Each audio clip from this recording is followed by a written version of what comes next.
மாதவிடா வருது. மாதவிடா வர நேரத்துல குரான் தொடக்கூடாது, எதையும் அதான் யாசின் தொடக்கூடாது இப்படிலாம் சொல்றாங்க. ஆனா இப்போ கணவர் படிக்கிறாரு, குரான் ஓதுறாருன்னா நம்ம பக்கத்துல உட்கார்ந்து இருக்கிறோம், செய்யறோம். அது தப்பா இல்ல சரியா? அதாவது இஸ்லாத்தை பொறுத்த வரைக்கும் பெண்களுக்கு வரக்கூடிய மாதவிடாயை பற்றி உலக மதங்களில் எல்லாம் எந்த மாதிரி நம்பிக்கை இருக்கிறதோ அது அனைத்தையும் இஸ்லாம் தகர்க்கிறது. என்ன மாதிரி நம்பிக்கை இருக்கிறது என்று சொன்னால், பெண்கள் இந்த மாதவிடாய் வந்துருச்சுன்னு சொன்னா அவங்க வீட்டில் சமைக்க விட மாட்டாங்க. பல மதங்கள்லையும் பல சமுதாயங்கள்லையும் இது இன்றைக்கு நீங்கள் என்ன செய்யலாம் பார்க்கலாம்.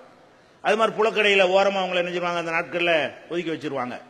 அவங்க சாப்பிட்ட தட்டு தீட்டு, அவங்க உட்கார்ந்த பாய் தீட்டுன்னு சொல்லி எல்லாத்தையுமே தீட்டு என்று கருதி விடுவார்கள். வீட்டுக்குள்ளே சேர்க்க மாட்டார்கள். இப்படித்தான் நபிகள் நாயகம் ஸல்லல்லாஹு அலைஹி வஸல்லம் காலத்தில் மாதவிடாய் வந்த பெண்களை நடத்தி வந்தார்கள். இப்ப நபிகள் நாயகம் ஸல்லல்லாஹு அலைஹி வஸல்லம் பண்ணிட்டாங்க, அது அனைத்தையும் தகர்த்தார்கள். இது தவறு, இது இயற்கையாக வரக்கூடிய ஒரு விஷயம், இதுக்காக வேண்டி அவங்கள ஒதுக்கி வைக்க கூடாது என்று சொல்லி மாதவிடாய்க்காரங்க என்ன செய்யக்கூடாது என்று ரெண்டு விஷயத்தை தான் அவங்க சொல்லியிருக்கிறாங்க. என்ன ரெண்டு விஷயம்?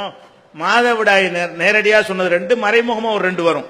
நேரடியா சொன்ன ரெண்டு விஷயம் என்னன்னு கேட்டா, மாதவிடாய் டைம்ல குடும்ப வாழ்க்கை ஈடுபடக்கூடாது, அது அவங்களுக்கு உரிய ஒரு தடை. தாம்பத்தியம் நடத்தக்கூடாது. அதே நேரத்தில் மற்ற கணவன் மனைவி சேர்ந்து ஒரே படுக்கையில் படுப்பு, அதெல்லாம் தப்பு கிடையாது. அவங்கள தொடுவது அதெல்லாம் தப்பு கிடையாது. குடும்ப வாழ்க்கையில மட்டும் ஈடுபடுவது மட்டும் தடுக்கப்பட்டிருக்கிறது. அதே மாதிரி அவங்க மாதவிடாய் நேரத்தில் தொழுவக்கூடாது, தொழுகை மட்டும் கூடாது. 5 வேளை தொழுவுறம் இல்லையா, அந்த தொழுகை அவங்களுக்கு மாதவிடாய் நேரத்தில் கிடையாது. அந்த தொழுகையை பின்னாடி செய்யணுமான பின்னாடி செய்ய வேண்டியது கிடையாது. மாதவிடாய் நேரத்தில் ஒரு 3 நாள் 5 நாள் ஒரு வாரம் தொழுகை விட்டுட்டீங்கன்னு வைங்க, அந்த தொழுகையை மறுபடி பின்னாடி செய்யணுமானா அது செய்ய தேவை கிடையாது. அடுத்து என்னன்னு கேட்டா, நோன்பு பொறுத்த வரைக்கும் மாதவிடாய் நேரங்களில் நோன்பு விட்டுறணும். ஆனா அதை பின்னாடி செய்யணும். மாதவிடாயினால ஒரு 3 நோன்பு 5 நோன்பு விட்டுருச்சுன்னு வைங்க, இந்த நோன்புகளை அடுத்தடுத்த மாதங்கள்ல என்ன செய்யணும். இப்ப ரமலான் மாசம் ஒரு மாசம் தொடர்ச்சியா நோன்பு வைக்கும் பொழுது ஒரு வாரமோ 5 நாளோ உடல் கூரை பொறுத்து மாறுபடும். ஒவ்வொருத்தருக்கும் ஒரே மாதிரியா இருக்காது. சிலருக்கு 3 நாள் தான் மாதவிடாய் இருக்கும், சிலருக்கு 5 நாள் இருக்கும், சிலருக்கு 7 நாள் இருக்கும். அவரவர்களுக்கு எது வழக்கமா இருக்கிறதோ அந்த கணக்கில் அந்த நோன்பை விட்டு விட்டு அடுத்தடுத்த மாதங்கள்ல என்ன செய்யணும், அந்த நோன்பை வச்சு தொழுகையே வைக்க கூடாது. ரமலான் அந்த மாதவிடாய் நாளில் விட்ட தொழுகையை திருப்பி தொழக்கூடாது. மாதவிடாய் நாளில் விட்டு நோன்பா சொன்னா என்ன செய்யணும், அதை செஞ்சுக்கணும், பின்னாடி வச்சுக்கணும். இது போக பள்ளி வாசலுக்குள்ள மாதவிடாய் நேரத்தில் என்ன செய்யக்கூடாது, இருக்கக்கூடாது. இதுதான் மார்க்கத்தில் நமக்கு இடப்பட்டிருக்கக்கூடிய தடை. குரான் ஓதுவதை பொறுத்த வரைக்கும் ஏதாவது தடை இருக்கான கிடையாது. குரான் ஓதுவதை பொறுத்த வரைக்கும் மாதவிடாயா இருந்தாலும் சரி, குளிப்பு கடமையா இருந்தாலும் சரி, ஒழு இல்லாம இருந்தாலும் சரி, எந்த மாதிரி நம்ம இருந்தாலும் குரானை குரானை ஓதலாம். அதுக்கு மார்க்கத்தில் எந்த தடை அல்லாதான் தடுக்கணும். அல்ல எங்கேயாவது குரான்ல மாதவிடாய் நேரத்தில் குரானை ஓதாதீர்கள் சொல்லியிருக்கிறானா? இல்ல. நபிகள் நாயகம் ஸல்லல்லாஹு அலைஹி வஸல்லம் அவர்கள் மாதவிடாய் நேரத்தில் குரானை ஓதாதீங்க தொடாதீங்கன்னு சொல்லியிருக்கிறாங்களா? அவங்களும் சொல்லல. அப்ப அல்லாஹ்வும் ரசூலும் தடுக்காத நம்ம எப்படி தடுக்கிறது? இதை நம்ம விளங்கிக் கொள்ள வேண்டும். இன்னும் சொல்ல போனால் இந்த குரானை சில பேர் என்ன செய்வாங்கன்னா, குரானை ஓதலாம் தொடத்தான் கூடாதும்பாங்க. என்ன செய்யக்கூடாதான்? குரானை ஓதலாமா, மனப்படமா அல்ஹம்துலில்லாஹ் ஓதலாமா, தொடக்கூடாது, பேப்பரை தொடக்கூடாது அப்படிம்பாங்க. இதுலயே அவங்களுடைய மடமை நமக்கு தெரிகிறது. ஏன்னு கேட்டா, குரான் தொடுற மாதிரியா அருளப்பட்டுச்சு? குரான் பேப்பர்ல வந்துச்சுன்னா, குரான் ஒரு புஸ்தகத்தை எழுதி கொண்டாந்து ஜிப்ரீல் கொடுத்துட்டு போனாங்களா? இல்ல. அல்ல ஒரு நாளைக்கு ஒரு பேப்பரா கொண்டாந்து கொடுத்துட்டு போனாங்களா? இல்ல. குரான் எப்படி வருது?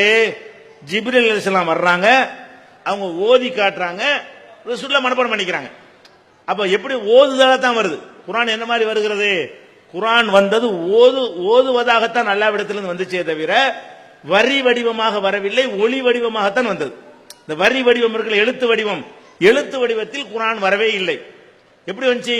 ஒளி வடிவமாகத்தான் குரான் வந்தது. வானவர் ஓதி காட்டுகிறார், நபிகள் நாயகம் உள்ளத்தில் பதிந்து விடுகிறது, அவர்கள் சஹாபாக்கள் ஓதி காட்டுகிறார்கள், அவங்க மனப்பாடம் பண்ணிக் கொள்கிறார்கள். பாதுகாப்பதற்காக வேண்டி பின்னாடி எழுதி கொண்டார்கள். எழுதுவது நம்ம செய்து கொண்ட ஏற்பாடு. எழுத்து வடிவில் குர்ஆன் வரவே இல்லை. தில்க ஆயாத்தும் நல்லா சொல்லி காட்டுறான். போய் சுதூர் இல்லதீன ஊத்துல் இல்ம, கல்வி ஞானம் கொடுக்கப்பட்டவர்களின் உள்ளங்களிலே இந்த வசனங்கள் பாதுகாக்கப்பட்டிருக்கின்றன அல்லாஹ் சொல்லி காட்டுறான். குர்ஆன் வந்து எங்க பாதுகாக்கப்படுது? மனிதர்களுடைய உள்ளங்களில் தான் குர்ஆன் பாதுகாக்கப்படுது என்று குர்ஆனே சொல்லுகிறது. அதனால குர்ஆன் வந்து ஒளி பேப்பராக வரலன்னு சொன்னா இதை தொடாதுன்னு எப்படி சொல்றது? பேப்பரா வந்தா தானங்க தொடாதுன்னு சொல்ல முடியும். எழுத்த வரவே இல்லையே. நான் பேசுகிறேன், இதை தொட முடியுமா உங்களால? பேசுவதை எப்படி தொடுவீங்க?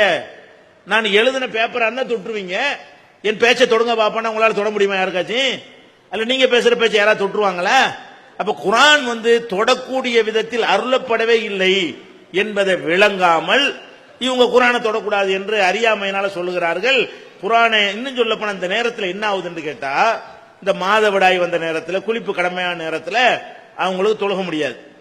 வேற அந்த மாதிரி நேரங்களில் ஒரு நல்ல காரியம் செய்யலாமே, இந்த குர்ஆனை ஓதலான்னு போது அதெல்லாம் செய்யாத. அப்ப என்ன பண்றாங்க?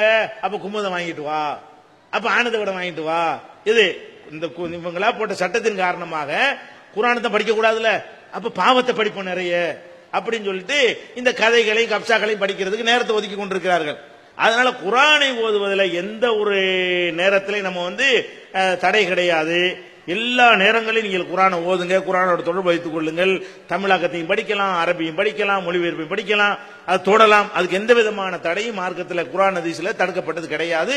இது சம்பந்தமா உங்களுக்கு ஆதாரத்தோட என்னென்ன ஹதீசுகள் வந்திருக்குன்னு தெரிந்து கொள்ள விரும்பினீர்களே ஆனால் ஒரு அஞ்சல் அட்டை போட்டி, ஏற்கனவே சொன்னபடி 30 அரண்மனைக்காரத்திற்கு போட்டீங்கன்னா பிரிண்ட் அவுட்டாவே இதுக்குரிய காரணங்களோடு உங்களுக்கு தருவோம். யார்கிட்ட வேணாலும் காட்டி நீங்க விளக்கம் கேட்டுக்கொள்ளலாம்.